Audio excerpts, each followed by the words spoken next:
Good morning, everyone. Ready to get started? Okay, good. Our topic today is diet and health. Today we'll discuss the reasons people choose the food they eat. And what I mean is maybe they choose for nutrition, that is, getting the right type of food for good health and growth, or maybe they choose for pleasure, meaning they choose food because it tastes good. But before we go into why people choose the food they do, I'd like to give you some background and briefly explain two basic purposes of food. The first, and I might add the most basic reason that we eat food, is for nourishment.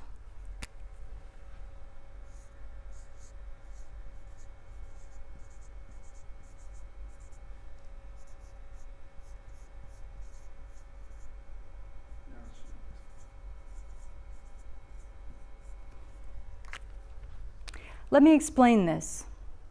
How our bodies use food for nourishment. When we eat food, for example, have a meal of rice, meat, and vegetables, this food is not in the form that the body can use.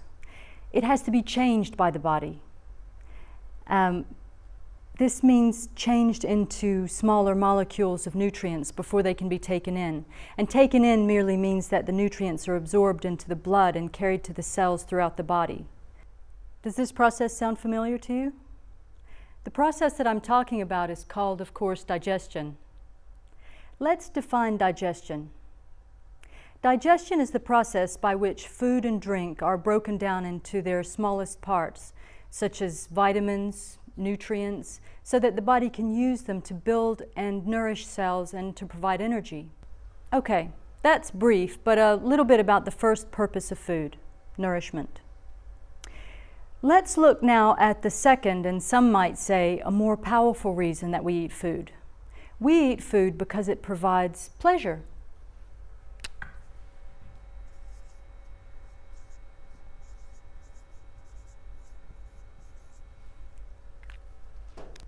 You know what I'm talking about, right?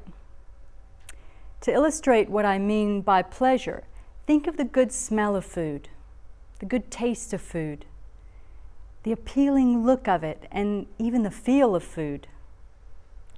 Pleasure and food have a strong connection for most people. Let me give you a few examples. We eat to celebrate. We eat to reward ourselves or others. You get the picture. My point here is that food and pleasure are closely connected. Let's look at how people choose food for nutrition. Where do people find information about what food is healthy and what food is not healthy? Well, people get this information about food and diet from a variety of sources. Let me give you a typical example. That is, the United States Department of Agriculture, the USDA. This is a federal government agency that researches and gives advice and recommendations to people about health and diet issues. You've probably heard about the food pyramid that they publish, right? Well, as you might guess, people don't always listen and take this advice and make their food choices based on these studies. Why is this? Well, nutritional advice can be confusing for a variety of reasons. One reason is that there are a lot of studies with a lot of information about nutrition. Some findings in these studies are quite controversial. People find it hard to make sense of it. There's so much conflicting advice about good nutrition and a lot of marketing, a lot of advertising for food.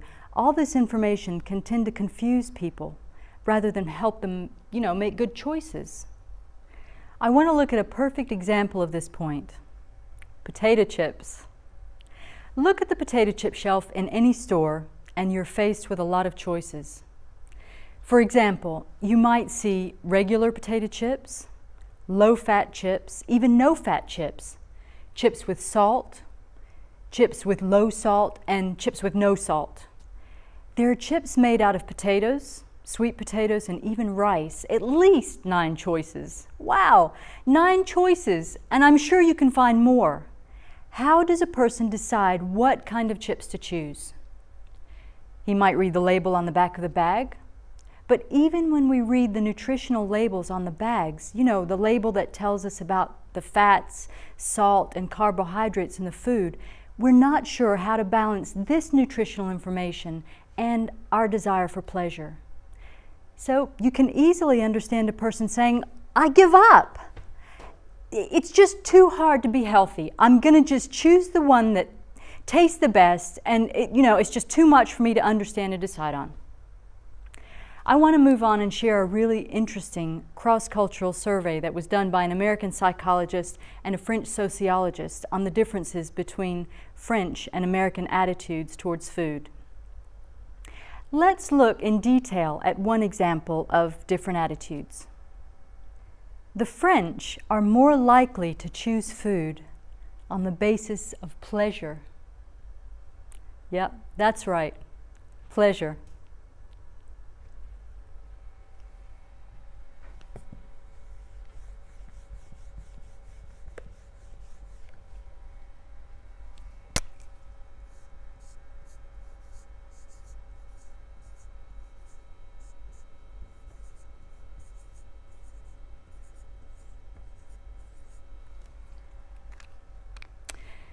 And here's an interesting fact. The French are, in general, healthier and thinner than Americans. In contrast, they found that Americans have the opinion that certain foods, like fats, for example, are as bad as poison. Poison! And the interesting thing here is that even though they see it as poison, this doesn't stop them from eating the poison, that is the fat. But they eat it with two feelings: pleasure and guilt.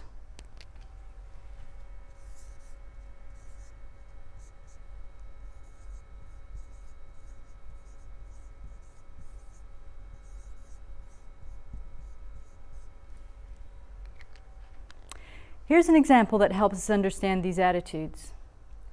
People in the survey were asked, what comes to mind when you hear the phrase chocolate cake?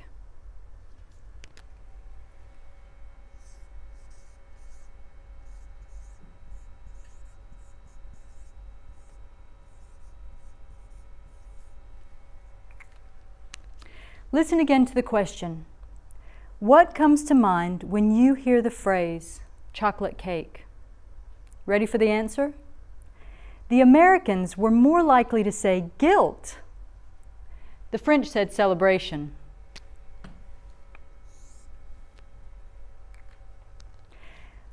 What can we learn from this? What explains the fact that the French eat unhealthy food and enjoy it more without so much guilt and stay healthier than Americans? One idea is that the French eat, but they eat with a strict set of rules. Here are some examples of what they mean, a few of the rules that influence their diet.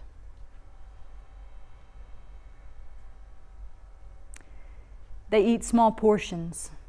They don't go back for seconds, that is, more food. They don't snack, meaning eat between meals, and they rarely eat alone. The researchers thought this meant that the French focus not just on what they eat, but on how they eat and how they feel about eating. We might summarize the American approach as this. Americans tend to take a more nutritional point of view when making choices about their diet.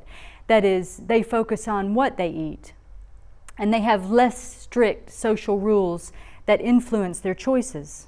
Let's take a look at these habits.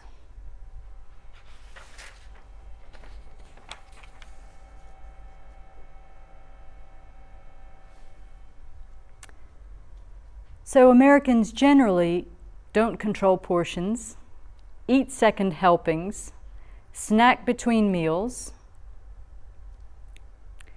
So let's wrap up. You can see that choosing food is a quite complex process. To choose food wisely requires more than just understanding nutrition and digestion. Our choices are influenced by scientific information, pleasure, social habits, and feelings. And we need to understand all of these if we want to answer the question, how do people choose their food?